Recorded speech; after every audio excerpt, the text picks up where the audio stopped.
Pasca jalani tes DNA silang di Puslap 4 Polri, orang tua bayi tertukar di Bogor akhirnya bisa menemukan jawaban soal anak kandung mereka. MK kini tengah menguji materi syarat minimal usia baca pres dan bacawa pres menjadi 35 tahun.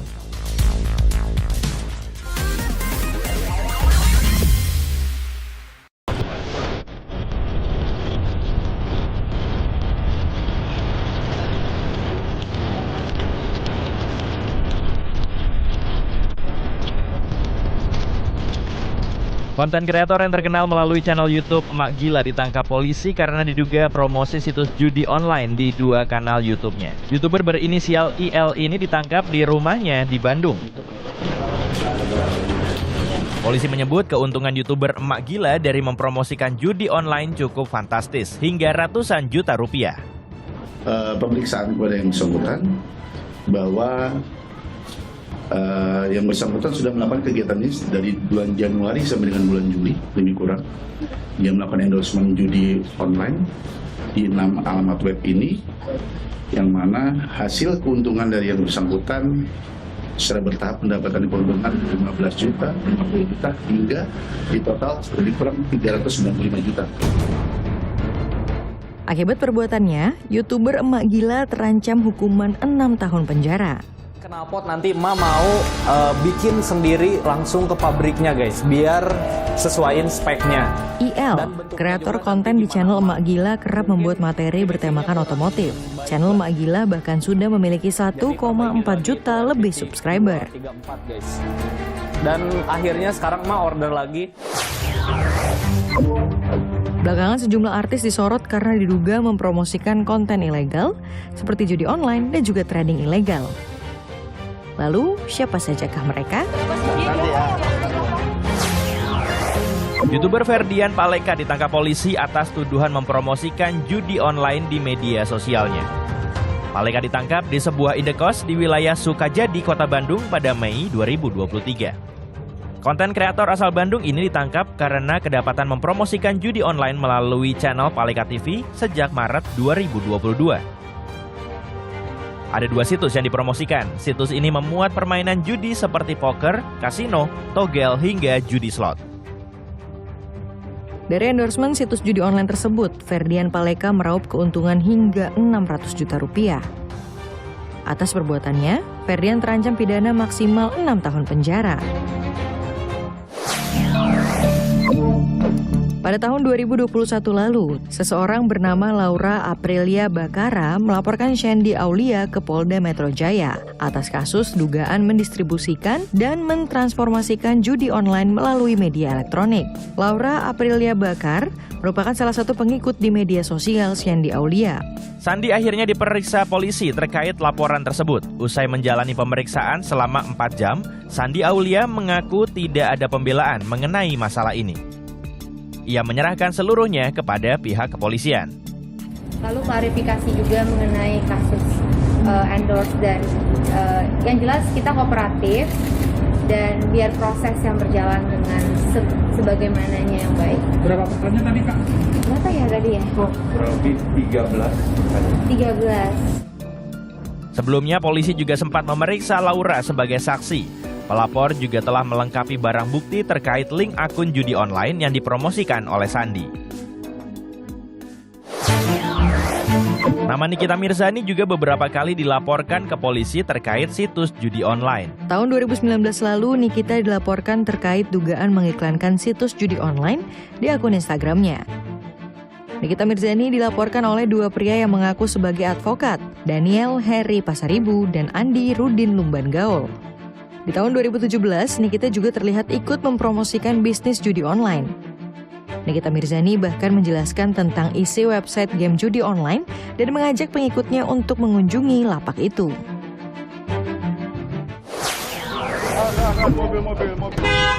Artis Ivan Gunawan terseret kasus karena mempromosikan trading ilegal. Pria yang akrab disapa Igun ini mengakui bahwa dirinya pernah dikontrak sebagai brand ambassador platform robot trading DNA Pro Academy yang ternyata diketahui merupakan penipuan berbentuk investasi bodong.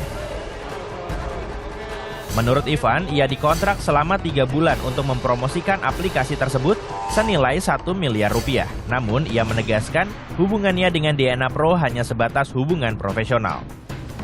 Saat diperiksa, Ivan juga mengembalikan uang yang diterimanya dari pihak DNA Pro. Selain Ivan Gunawan, sejumlah artis lain yang namanya terseret dalam kasus DNA Pro Academy, yakni pasangan artis Rizky Bilar dan Lesti Kejora, yang menerima uang dari co-founder DNA Pro sebesar 1 miliar rupiah. Kemudian ada DJ Una yang diduga memotivasi dan keuntungan yang didapat jika bergabung dengan DNA Pro. Ada juga penyanyi Rosa yang bernyanyi dalam acara yang digelar oleh DNA Pro dengan honor 172 juta dan juga musisi Elo. Artis Billy Syahputra yang menjual mobil Alphard-nya kepada bos DNA Pro, Stephen Richard, dengan harga 1 miliar rupiah.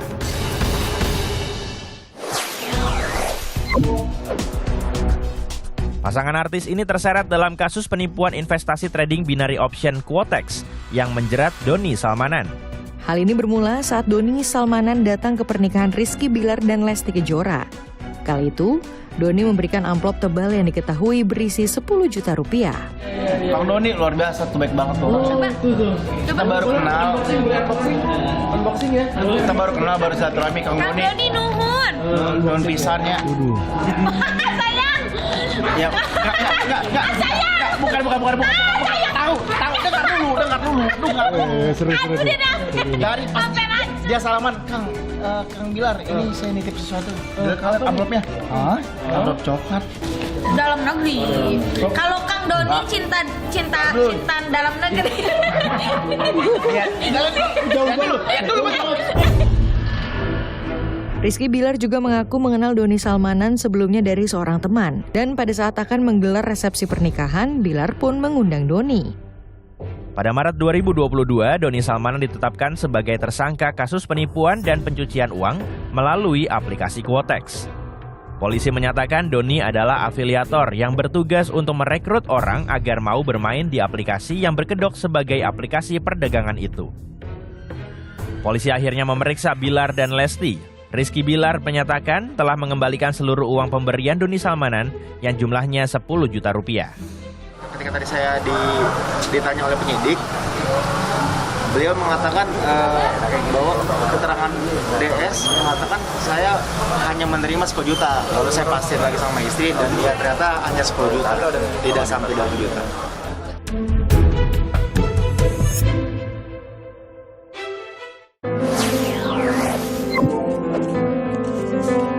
Pop News masih akan hadir dengan sejumlah informasi menarik lainnya. Tetaplah di Kompas TV.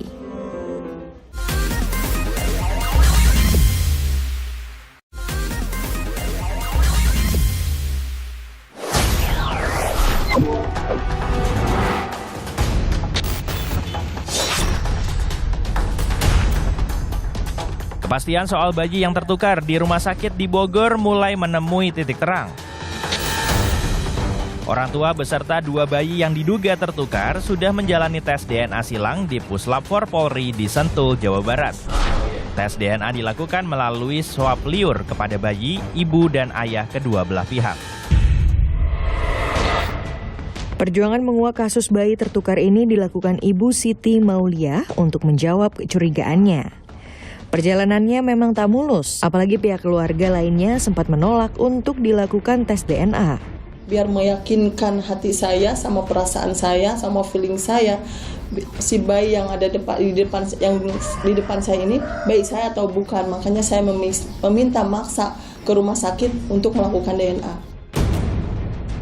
Proses seperti SOP tes DNA ya. Jadi pengambilan untuk ibu, kedua orang tuanya, ayah, ibu, dan anaknya. Seperti itu, masing-masing pihak. Hanya tes DNA saja atau ada yang lain? Untuk hari ini tes DNA aja. Dari awalnya klien kami tuh nggak pernah menyatakan untuk tidak berkenan tes DNA ya. Tapi kalau kalian simak, prosedurnya kan untuk kejadian ini cukup heboh dan untuk psikolog pribadi buat dari klien kami juga cukup untuk menunggu waktu yang tepat. Buntut dari kasus ini, 15 orang tenaga kesehatan di Rumah Sakit Sentosa Bogor mendapat sanksi. 10 orang diberi surat peringatan dan sisanya dinonaktifkan dari pekerjaan dan dialihkan ke bagian administrasi.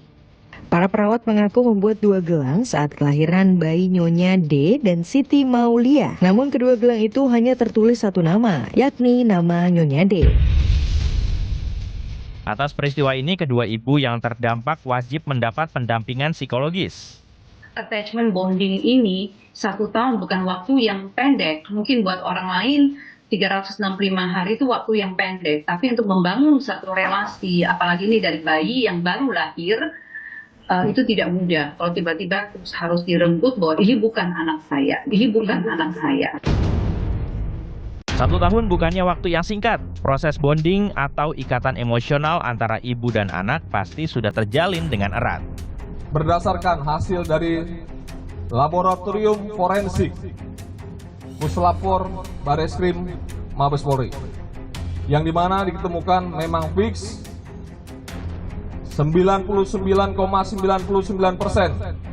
berdasarkan data yang diberikan oleh Kapuslapor Bareskrim, dalam hal ini yang diwakili oleh beliau, bahwa anak tersebut memang tertukar. Keluarga Siti berharap bisa tetap menjalin silaturahmi dengan keluarga Nyonya D dan menjadi 2 keluarga.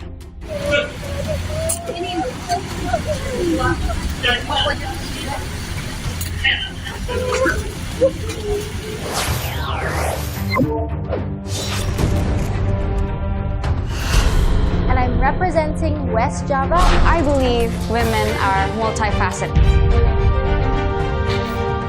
Kisruh penyelenggaraan ajang Miss Universe Indonesia 2023 masih terus jadi perbincangan. Pihak terlapor sudah dipanggil oleh penyidik dan dilakukan pemeriksaan. Salah satunya adalah Poppy Capella, selaku pemilik lisensi Miss Universe Indonesia. 8 finalis Miss Universe Indonesia, korban dugaan pelecehan seksual, resmi mengajukan permohonan perlindungan kepada Lembaga Perlindungan Saksi dan Korban. Salah satunya Provinsial Direktur Miss Universe Indonesia. Para korban dugaan pelecehan seksual berharap pelaku intelektual segera ditemukan, apalagi dengan adanya dugaan pemakaian istilah dark room dalam masa karantina finalis. Informasi yang disampaikan oleh mantan CEO, memang ternyata sudah pernah ada wacana terkait body checking ini, istilah yang disampaikan itu seperti dark room, dan itu wacananya yang muncul dari Poppy Capella gitu, sehingga kami minta didalami oleh pihak penyidik sebenarnya siapa aktor intelektual terkait dengan adanya body checking. Atas kasus ini, runner-up 2 Miss Universe Indonesia 2023, Mutia Fatika Rahma, memilih mengundurkan diri dan kembali ke Provinsi Jawa Barat. Melihat situasi yang kemarin, yaitu the allegations about the sexual harassment issue, and this happened personally to someone that I know, gitu ya Kak ya, very closely, near and dear to me, is a really hard reality to accept karena I see firsthand how it affects the people around me. Di sisi lain, Fabienne Nicole Groeneveld yang dinobatkan sebagai Miss Universe Indonesia 2023 tersandung isu syarat tinggi badan. Kompetisi ini mencantumkan syarat tinggi badan peserta minimal 168 cm, sementara Fabienne tinggi badannya hanya 158 cm.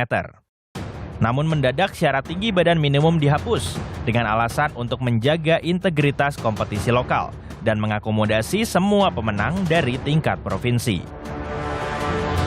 Namun Miss Universe Organization tetap mengakui kemenangan Fabienne. Fabienne akan mewakili Indonesia di ajang Miss Universe ke-72 di El Salvador November mendatang.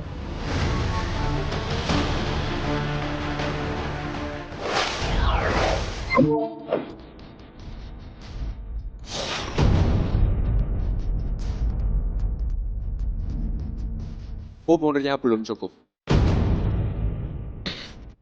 Dukungan kepada Wali Kota Solo Gibran Rakabuming Raka untuk menjadi bakal calon wakil presiden belakangan ini menguat. Namun, Gibran yang saat ini berusia 35 tahun terganjal syarat umur. Sesuai aturan yang berlaku saat ini dalam Undang-Undang tentang Pemilihan Umum, dijelaskan bahwa capres dan cawapres yang boleh dicalonkan berusia paling rendah 40 tahun. Tentu saja ini membuat peluang Gibran sebagai bakal calon wakil presiden ada di tangan 9 hakim Mahkamah Konstitusi. MK tengah menguji materi syarat minimal usia baca pres dan bacawa pres menjadi 35 tahun yang diajukan Partai Solidaritas Indonesia atau PSI. Pemimpin muda kan udah nggak ada saingan lagi. Umurnya belum cukup. Kan lagi diperjuangkan. Ya kan belum tentu goal juga. Kalau sudah goal, oke.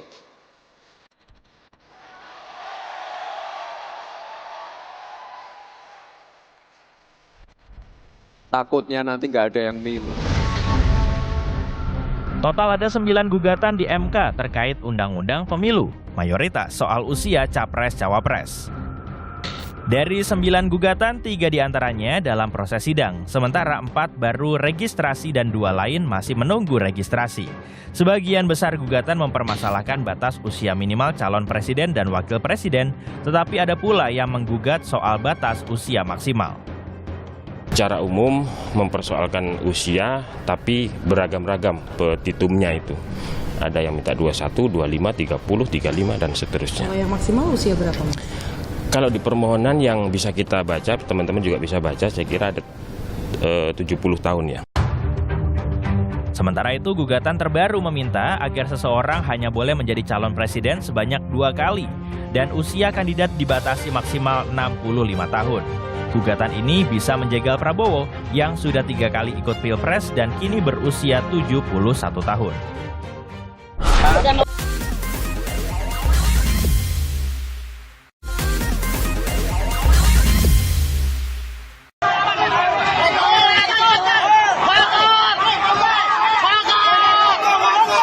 Dua kawanan perampok minimarket ini kabur hingga ke atas genteng rumah warga. Pelaku tidak berkutik dan jatuh dari genteng. 2 perampok ini langsung diamankan warga. 3 orang ini nekat merampok minimarket saat toko akan tutup. 1 pelaku lainnya kini dalam pencarian polisi.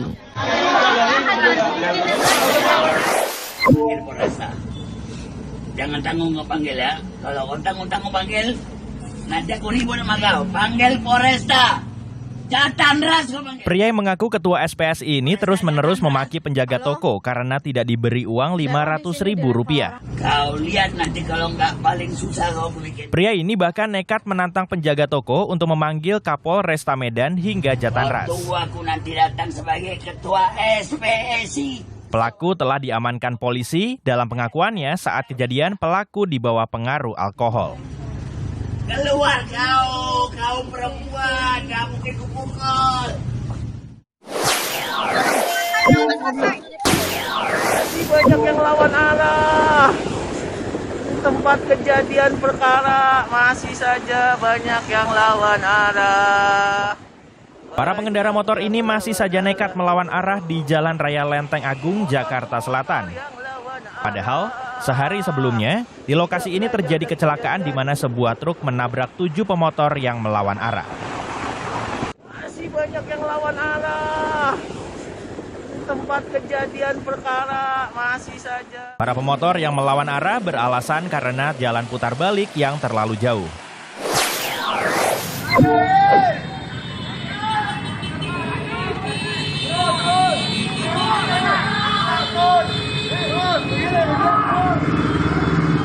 Para pemuda dari salah satu perguruan silat ini melakukan konvoi sebelum terlibat bentrok dengan sekelompok warga. Polisi yang datang ke lokasi kejadian langsung menghalau dan mengeluarkan tembakan peringatan untuk membubarkan mereka yang tetap nekat menyerang. Polisi akhirnya mengamankan 19 pemuda dan belasan unit sepeda motor yang ditinggalkan oleh pemiliknya.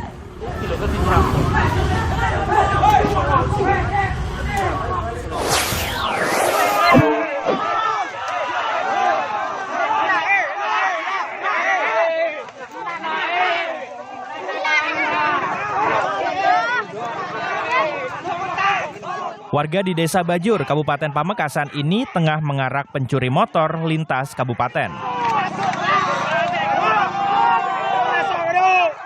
Pelaku ditangkap warga saat akan membawa motor curian. Pelaku merupakan residivis kasus narkoba. Polisi langsung mengamankan pelaku.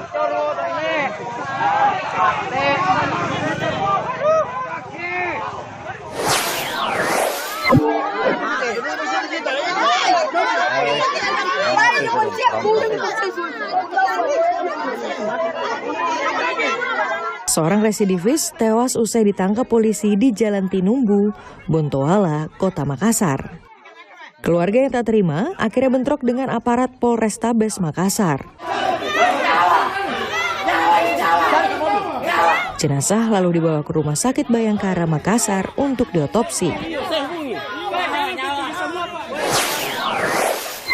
Kami sudah bayar hotel, bayar ini, banyak yang kami bayar. Enak aja Bapak tinggal bilang pulang, nggak bisa Pak, nggak bisa. Iya, kami juga dibatasin kapal. Iya, jangan gitu Bapak, daftarin online aja. Wisatawan ini marah-marah ke petugas karena tidak mendapat tiket kapal untuk menyeberang ke Pulau Karimun Jawa. Selain transportasi ke sini, kami sudah nginep di hotel nungguin Pak dari kemarin. Ia kecewa karena sudah lama mengantre namun tidak mendapatkan tiket. Petugas yang berjaga di loket berusaha meyakinkan wisatawan jika penjualan tiket sudah sesuai prosedur dan tiket dijual berdasarkan nomor urut. Jauh-jauh Pak. Pak, mending nyuruh, jangan datang lagi. Tiket udah full, kita kan gak cepet-cepet. Iya, nggak ada sini. Kita waktunya orang kerja. Iya Pak. Cuti Pak. Informasi ini mengakhiri Pop News hari ini. Jangan lupa tetap saksikan Pop News setiap hari Sabtu dan Minggu pukul 9:30 waktu Indonesia bagian Barat. Tentunya hanya di Kompas TV. Terima kasih dan sampai jumpa.